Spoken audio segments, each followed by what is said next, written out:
तो आज मैं अभी आपके सामने the code of criminal procedure को डील करने वाला हूँ। तो सबसे पहले हम लोग इसको देखते हैं कि ये एक्चुअली है क्या। ये एक कोड है। कोड का मतलब है लिखित।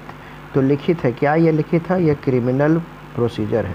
मतलब जो भी ऑफेंस करेगा, जो ऑफेंडर होगा, तो उसके लिए कोर्ट में क्या तरीका अपनाया जाता है, उसके लिए कुछ लिखित सामग्री को आप जो है कोड ऑफ क्रिमिनल प्रोसीजर कहते हैं। अब इसमें एक चीज़ देखिए, ये 1973 इसके पीछे लिखा हुआ है। तो 1973 में यह एक्ट बनकर तैयार हो गया था, लेकिन ये जो है कि इन्फोर्समेंट में आया 1974 में। तो 1974 में ये सामने बन के आया। तो अब यह देखना है कि इसके चैप्टर्स, कितने सारे चैप्टर्स हैं इसमें। तो इसका एक सिंपल सा एक फंडा है आपका कि ये जो 73 लिखा हुआ है, इसको अगर 73 इधर लिखते हो और इसको अगर पलट के अगर आप 37 कर दो, तो CRPC में कुल मिलाकर 37 चैप्टर्स हैं। तो आपको याद रहेगा कि CRPC में कितने चैप्टर्स हैं? 37 चैप्टर्स हैं। अब इनको देखो, the code of criminal procedure, ठीक है। ये कब, ये एक्ट जो है 2 है, मतलब नंबर 2 एक्ट 1974 में ये जो दूसरा एक्ट था, इसी को आप लोग जो है क्रिमिनल प्रोसीजर एक्ट कहते हो। उसके बाद आपको ये देखना है कि यह एक्ट लाया क्यों गया।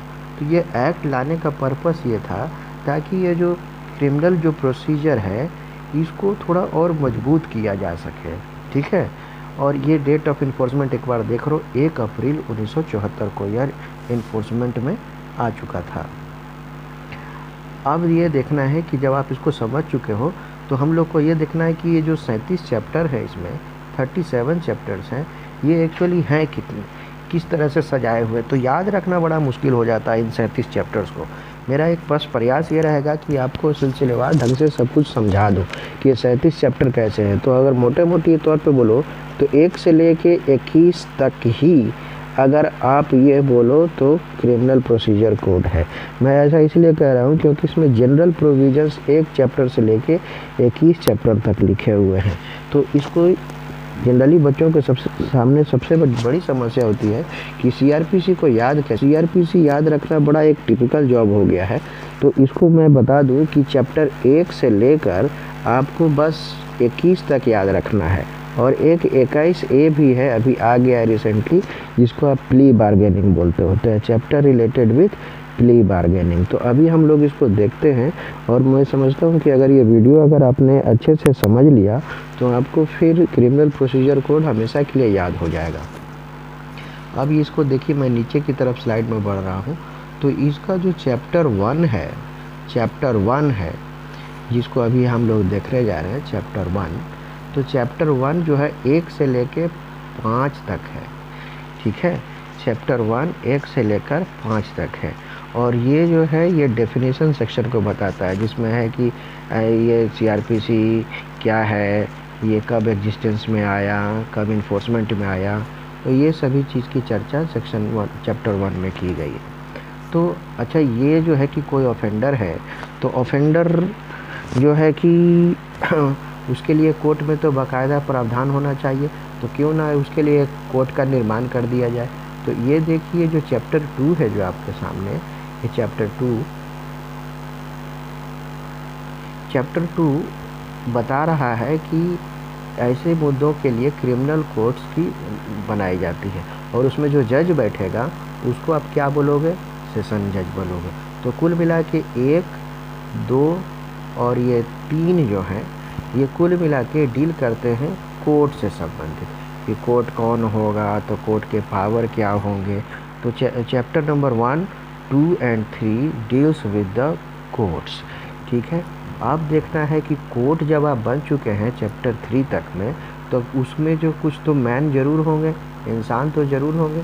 तो वो जो इंसानों की बात जो कर रहे हैं, वो जो है चैप्टर 4 में बात की जा रही है। तो इसको ज़रा से देख लेते हैं नेक्स्ट स्लाइड में कि चैप्टर 4 क्या कह रहा है। तो चैप्टर 4 कह रहा है कि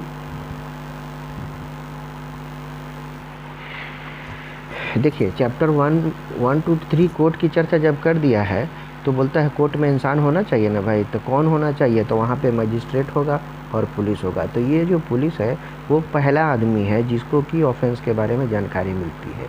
तो वह जो होता है इसकी चर्चा चैप्टर 4 में कर दी गई है। तो अभी आप देखो, आप लोगों ने अभी तक क्या समझा है कि चैप्टर 1, 2, 3 जो है वह कोर्ट है। कोर्ट में जो रहेगा वो चैप्टर 4 में रहेगा, पुलिस रहेगा और मजिस्ट्रेट रहेगा। मजिस्ट्रेट तो कोर्ट में बैठा हुआ है और पुलिस जो है ऑफेंडर को लेकर आवेगा। ठीक है, तो अब जो है इसके बाद आपको एक पढ़ना है चैप्टर नंबर 5 और चैप्टर नंबर 33। देखो मैंने अभी आपको बताया CRPC कुल मिलाकर 1 से लेकर 37 तक है और 33 और चैप्टर 5 को साथ साथ पढ़ना है। क्यों पढ़ना है साथ साथ? क्योंकि यह डील करता है उस व्यक्ति को जो कि ऑफेंडर है, उसको अरेस्ट किया जाएगा। जो व्यक्ति है भाई, जो ऑफेंडर है उसको अरेस्ट करेंगे कि नहीं, और उसके बाद उसके लिए बेल और बॉन्ड की भी आवश्यकता पड़ जाती है। इसीलिए आप इसको अरेस्ट और बेल बॉन्ड को साथ साथ पढ़ते हो, मतलब चैप्टर 5 और चैप्टर 33 साथ साथ पढ़ना है। एक बात अभी मैं बता देता हूँ कि ये जो है कि आपका क्रिमिनल प्रोसीजर कोड है, तो ये जो है 3 हिस्सों में बांट दो आप इसको। एक तो हो गया प्री ट्रायल का स्टेज, ठीक है, एक होता है ड्यूरिंग ट्रायल और एक होता है पोस्ट ट्रायल। तो ज़रूरी नहीं है कि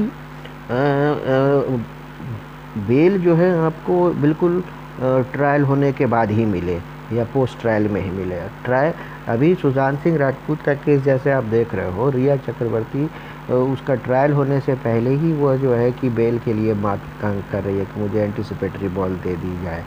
ठीक है, तो बेल कुछ एक ऐसा कंसेप्ट है ना, बेल की जो बात कर रहे हैं, ये बेल ये थ्रू आउट चलता है, ड्यूरिंग ट्रायल भी ऑल्सो, प्री ट्रायल भी ऑल्सो एंड पोस्ट ट्रायल भी ऑल्सो। इसीलिए चैप्टर 5 और चैप्टर 33 को साथ साथ में पढ़ा जाता है। चलिए, तो अभी तक आपने क्या सीखा कि चैप्टर 1 में कोर्ट बन गया 1, 2, 3 में, फिर कोर्ट में इंसान आ गए, पुलिस और मजिस्ट्रेट आ गया, और चैप्टर 5 में और 33 में उन इंसानों को पकड़